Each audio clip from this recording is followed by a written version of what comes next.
Ladies and gentlemen, hello, my name is Parker. Welcome back to once again to another Call of Duty Mobile video today. I hope everyone is doing well, and what you guys are watching gameplay of is the newest upcoming zombies map that we're going to be getting for Call of Duty Mobile called Night of Undead. Now this map is not out just yet. This is actually gameplay from the test server that was all the way back about a month ago, and I actually had this gameplay. This is unseen footage. I have not uploaded this on the channel, but I had this kind of sitting on my PC, and I decided, you know, I really want to go and make a video kind of talking about my experience with this map and kind of talking about the things that I liked about it, and then some of the things that I didn't really like about it. And I do want to say this too, because there was a Reddit post that was made by the official Reddit account for Call of Duty Mobile, and it was made about a month ago as well, and they said that we can go and expect this new zombies map coming sometime in January. Well, it's already, you know, February now, and my guess is the reason why this map is delayed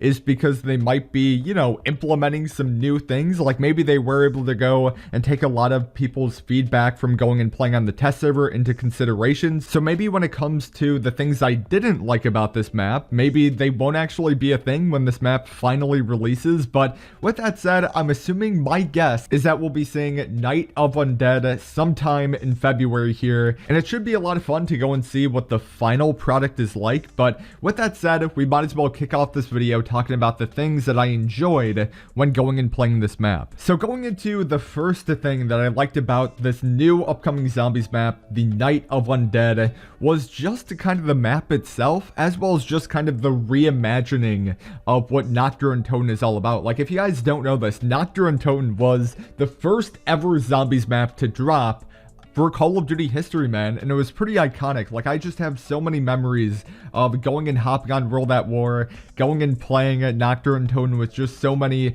long-term friends who, some of them I still know to this day, and just so many memories on that. So it's awesome kind of being able to go and experience just kind of the nostalgia from that, as well as, since it is almost like a reimagining in a way, they actually have opened up the map itself. So now you can actually go outside of Nuketown, and I thought that whole experience was going to be awesome, because when I heard for the first time that, oh yeah, they're planning on bringing Noct back into this game, I thought they're only just going to go and have the map itself. They're not going to go and open up the outside area, but no, man, the outside is now open. You can go and look at the crashed helicopter that's out there. So I'm assuming when the global version for this map will go and drop, that there's actually going to be some new things that I have not yet seen. So that's going to be something that I'm really looking forward to. Going on to the second thing here, we have the new bosses. Now, I feel like I should clarify what I mean by new. One of them is a boss that we've never seen before, ever, in zombies, while this other new boss is a boss that we haven't yet seen in a COD Mobile Zombies. So going on to the newest one that we've never ever seen before, it was called the Bomber, which is really interesting. It kind of looked like the Boomer, I'm pretty sure it's called, in Left 4 Dead, where it's just this big guy. He looks so sickly, like I'm pretty sure he's green, and if you go and shoot at him, like, he's really easy to go and kill, but he can just go and explode, and it's like an insta red screen. So yeah, you want to kind of be as far away from this guy as you possibly can. So I thought he was a pretty cool, unique boss idea. And then we have the Denizens, which, if you guys have played Black Ops 2 Zombies, you're probably very familiar with the Denizens, just those small little baby looking creatures. But no, they're not babies. They will go leap up on you, start scratching at you, and you have to go and like knife at them in order to go and get them off your character there. So it's pretty cool seeing the Denizens returning. I know that for the beta version of Call of Duty Mobile that they were actually there all the way back like a year ago. So it's really cool to go and see him in the global version of the game, and I don't know, man, it's pretty cool in my opinion. Now, going on to the next one here, I have to be really specific. So we're talking about the Pack-a-Punch machine. Now, if you guys don't know, yes, the Pack-a-Punch machine is indeed on this map, which is pretty insane. Like, Nuketown having a Pack-a-Punch machine as well as perks, it's pretty awesome. But I feel like they did a really solid job at the amount of damage that your weapon will go and do upon going and pack-a-punching it. And you can do up to 10 pack-a-punches with it as well, which will go and pretty much give you more damage for your weapon, as well as you will get like the same amount of ammo that you would get each and every single time, but it's pretty much like a max ammo that you can go and get by pack-a-punching it, so it can be pretty helpful in that regard. So I'm a really big fan of the damage increase with each and every single pack-a-punch that you go and do. And then I was a really big fan of how many points it would cost in order to go and pack-a-punch. I felt like that was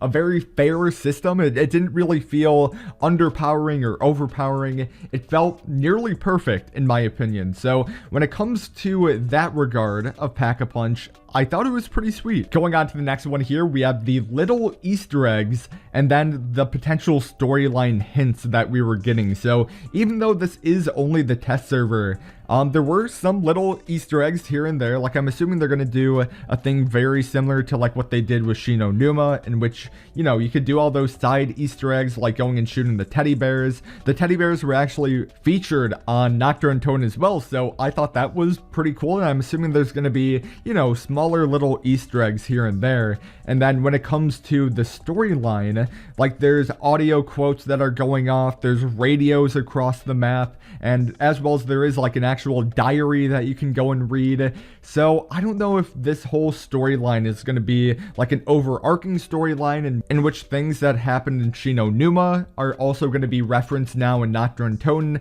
I don't really know how that whole thing is going to go and work out, but that is something that I would be totally down for. I would love for there to be some type of storyline with characters implemented into this game, and just something to kind of be invested in, you know? I feel like a storyline would definitely make people more engaged into the zombies mode for this game, because I know zombies mode might not be the biggest game mode out there in regards to COD Mobile, but if they can go and have something exciting like a storyline for people to really sink their teeth in, I feel like right now is the perfect opportunity to go and do so. Going on to the next one here, we have the random perk location. So if you guys didn't know this, every single time you go and hop into Nocturne Tone, the perks are not going to be in the same spot like what they were in your previous game. So for example, let's say you went and spawned in, as well as like in the actual spawn room itself, you actually can get a perk machine there, but it's not like every single time that perk is going to be double tap, or every single time it's going to be Juggernog. No, it's going to be different each and every single time. And the main reason why I'm a fan of that is because it just kind of spices up your experience of zombies.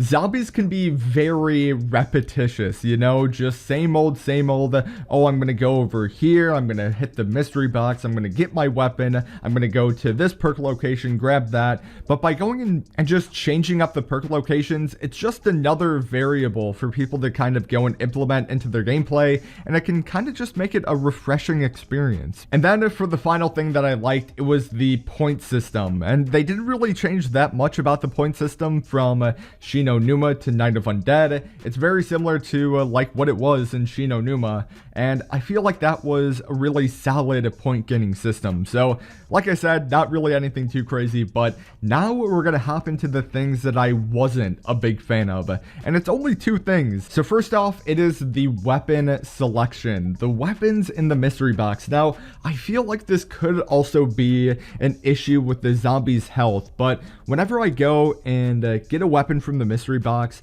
I feel like it's very similar to all the other weapons that are in the mystery box. And like I said, it's either because the zombie's health is way too high and you just don't notice a difference whatsoever when going and shooting like one gun compared to another, or if there's just currently a limited weapon selection in the game right now that might have kind of like made me just think that way. But I feel like there needs to be more of a weapon selection. And then going on to the final thing that I didn't like I said, there's only two things. So first off, weapon selection, and then the final one, the pack-a-punching skin and firing upgrade. I thought, oh yeah, I'm gonna go and toss this ray gun into the pack-a-punch machine. It's gonna have a really awesome animated skin going on. Whenever you go and shoot a bullet, it's gonna look red, and I thought, you know, it's gonna be pretty awesome when you go and pack-a-punch it. And unfortunately, it was very underwhelming. Like, it's just the same exact thing, but you just have more damage. Now, kind of like what I said in the beginning of the video, like, they kind of delayed